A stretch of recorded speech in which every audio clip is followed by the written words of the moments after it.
Masih bersama saya Budiman Tanrujo di satu meja The Forum. Pak Menteri Kesehatan Budi Gunadisadikin. Kalau kita belajar dari India, sekarang juga ada lonjakan yang cukup signifikan dan terancam bisa menjadi gelombang ketiga.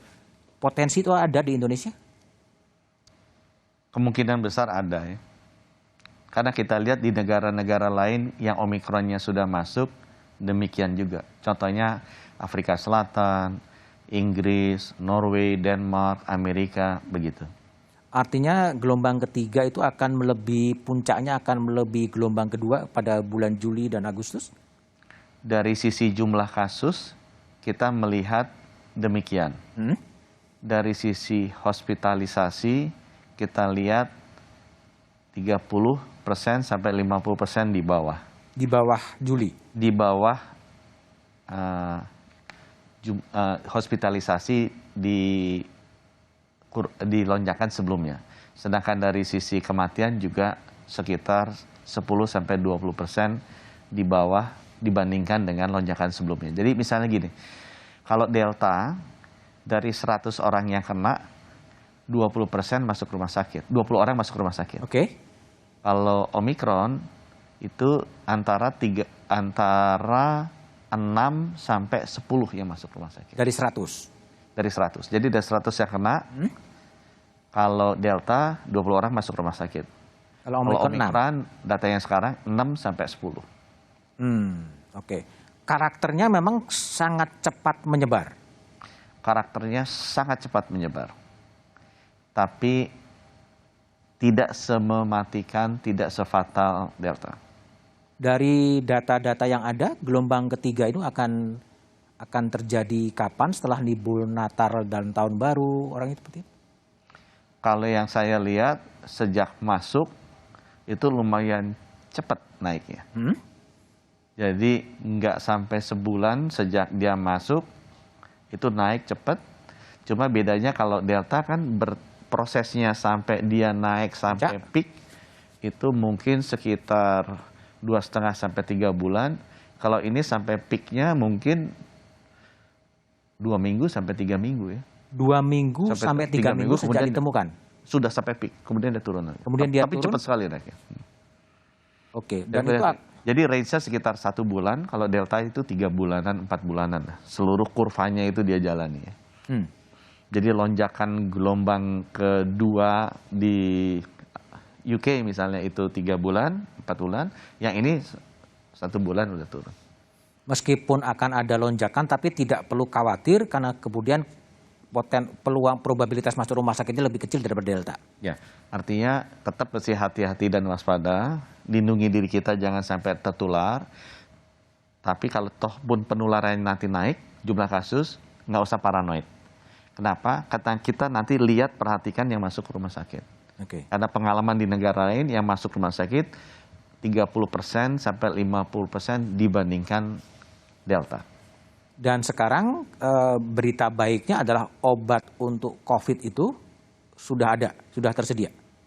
Berita baiknya yang pertama, vaksinasi kita sudah tinggi. Jadi kalau ataupun masuk rumah sakit pasti mild, gejalanya gejala ringan.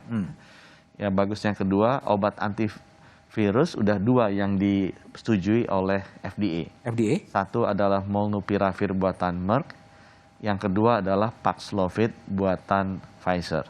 Yang dua-duanya diberikan kepada orang-orang yang baru terkena, ada gejala atau tidak ada gejala sebelum masuk rumah sakit. Jadi dia bisa mengurangi secara signifikan yang bersangkutan masuk rumah sakit. Dan dua-dua obat itu sudah ada di Indonesia atau masih harus menunggu impor?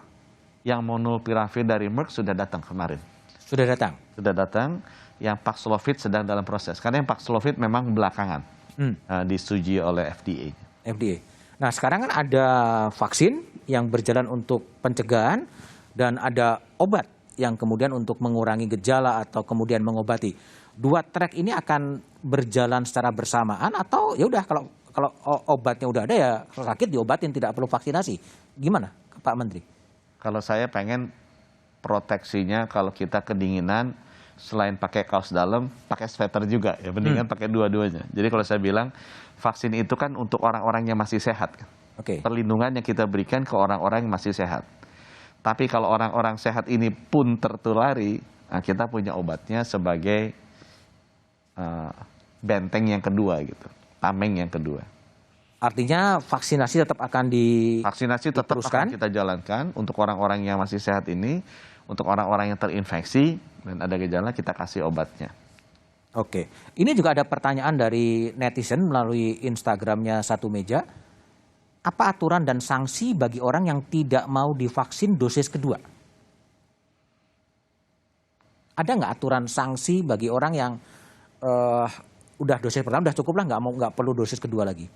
Selama saya jadi Menkes ini udah setahun lebih berapa minggu, saya nggak pernah dengar ada orang yang dapat vaksin pertama nggak mau terima vaksin kedua. Tapi saya terima banyak sekali WA komplain, saya udah dapat vaksin pertama kok dosis keduanya belum dapat. Jadi kebalikan, ini netizen mungkin kurang update. Kurang update. Tapi vaksin juga kadang aneh juga Pak Menteri, karena banyak sekarang orang yang menjadi vaksin menimbulkan peluang bisnis baru menjadi joki ya.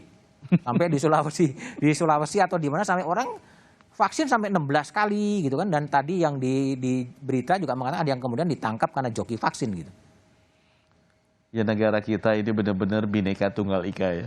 Jadi segala macam berita mulai dari yang serius sampai yang lucu-lucu ada. Saya terus terang begitu baca itu saya ketawa. Tapi ya sekali lagi terima kasih ke media bisa menuliskan seperti itu ya. Nggak percaya juga, tidak pernah terfikirkan bahwa bisa seperti itu ya. Oke. Ketidaksempurnaan kita lah. Nanti lain kali akan kita pastikan agar orang yang divaksin ini KTP-nya dicek. Ini kan sebenarnya bisa kita beresin dengan ngecek KTP lihat muka. Mungkin pada saat dia ngecek KTP nggak lihat muka, jadi ternyata orang yang divaksin berbeda dengan yang ada di KTP. Karena untuk vaksin kan butuh KTP.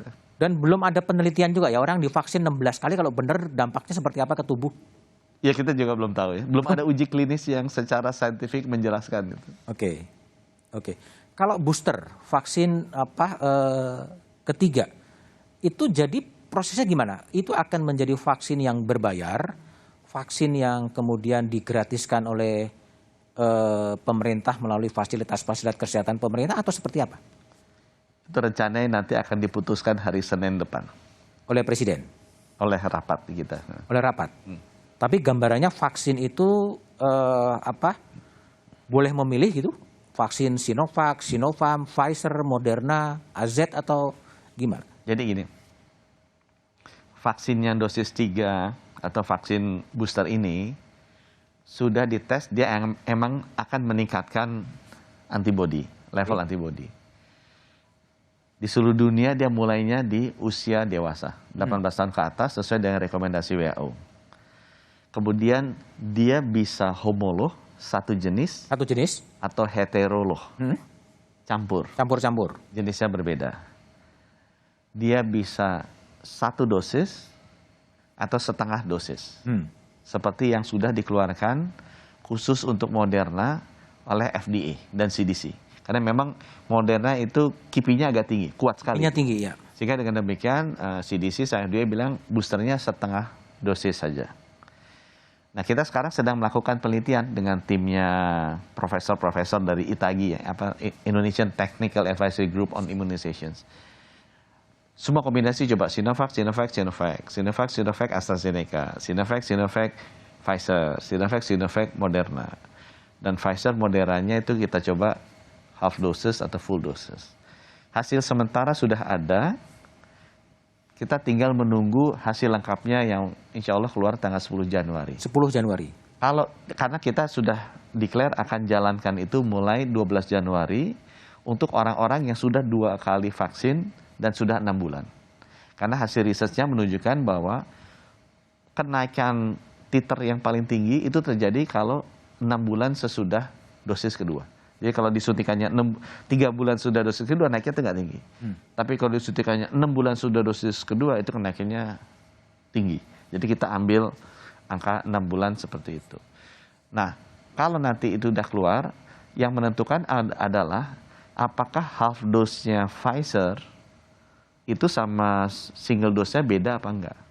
Karena level proteksi itu antibody sampai sekarang belum ada yang pasti ya. Tapi orang melihat kalau titer antibody-nya udah 200, itu harusnya udah aman.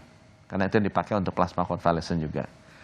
Nah kalau misalnya tiba-tiba kita suntik dosis ketiga, naik jadi 20.000 Hmm. satu dosis. Setengah dosis naik 18.000. Itu kan nggak ada bedanya sebenarnya. Oke. Nggak ada bedanya karena ya udah jauh di atas 200. Nah dengan demikian kalau kita bisa setengah dosis, vaksin yang akan kita terima dari donasi itu sangat banyak dalam bentuk Pfizer dan AstraZeneca. Itu sebenarnya akan cukup. Artinya gini, booster vaksin ketiga itu pilihan bebas dari masing-masing warga atau memang ditentukan? Kalau misalnya nanti bisa setengah dosis untuk Pfizer, maka semua rakyat kita sudah hitung Menggunakan Pfizer? bisa menggunakan vaksin program pemerintah. Karena vaksin yang akan datang yang kita miliki, baik yang sudah kontrak, itu sebagian kecil, atau yang donasi sebagian besar, itu akan cukup untuk mengcover semua kebutuhan rakyat kita. Vaksin kita ketiga nanti gratis atau berbayar? Tergantung nanti hari Senin ini. Tergantung hari Senin. Meskipun pernah ada Pak Wamen atau siapa mengatakan 200.000 itu masih draft atau belum sesuai yang Itu adalah range harga vaksin yang kita beli sekarang untuk satu dosisnya. Ya. Tapi apakah itu bisa kita kasih semua gratis atau tidak, tergantung nanti hasil risetnya Itagi menjelaskan apakah bisa half dose untuk Pfizer. Karena Moderna udah ditulis rekomendasi FDA, CDC itu half dose. Kalau Pfizer bisa half dose, karena kita akan dapat banyak Pfizer, nanti kita ya bikin yang saya akan usulkan mungkin bikin gratis ya, tapi keputusan ada di presiden ya, apakah itu gratis, apakah itu kemudian berbayar. Kalau vaksin merah putih yang kemudian cukup dibangga-banggakan bahwa ini akan menjadi sangat nasionalistik, itu gimana perkembangannya? Vaksin merah putih yang paling cepat adalah yang dikerjakan oleh Universitas Erlangga dengan Biotis. Mereka sudah uji praklinis di tikus, kemudian di kelinci, ada di makaka seperti monyet. Sekarang sudah masuk uji klinis tahap 1. Diharapkan mereka bisa selesai uji klinis tahap 3-nya di pertengahan tahun ini dan rencananya akan mulai produksi semester 2 tahun ini. Semester 2 tahun 2022? Tahun 2022 ya. Ini vaksin merah putih yang diteliti oleh Eijkman bekerja sama dengan Bio Farma atau merah putih yang lain? Vaksin merah putih yang diteliti, yang saya bicarakan adalah yang diteliti oleh Universitas Erlangga dengan Biotis. Yang Eijkman dan Bio Farma agak di belakang. Agak di belakang? Agak di belakang. Dan mungkin malah terkendala karena ontran-ontran Eijkman dengan BRIN ya? Nah itu dinamika baru yang kita belum sempat lihat gitu ya pengaruhnya. Oke. Ada juga satu isu yang disampaikan oleh netizen itu kekhawatiran soal pelajaran tatap muka, Pak Menteri. Jadi 100% itu hendaknya di stop dulu, tapi bagaimana regulasinya dan bagaimana penjelasannya setelah jeda berikut ini.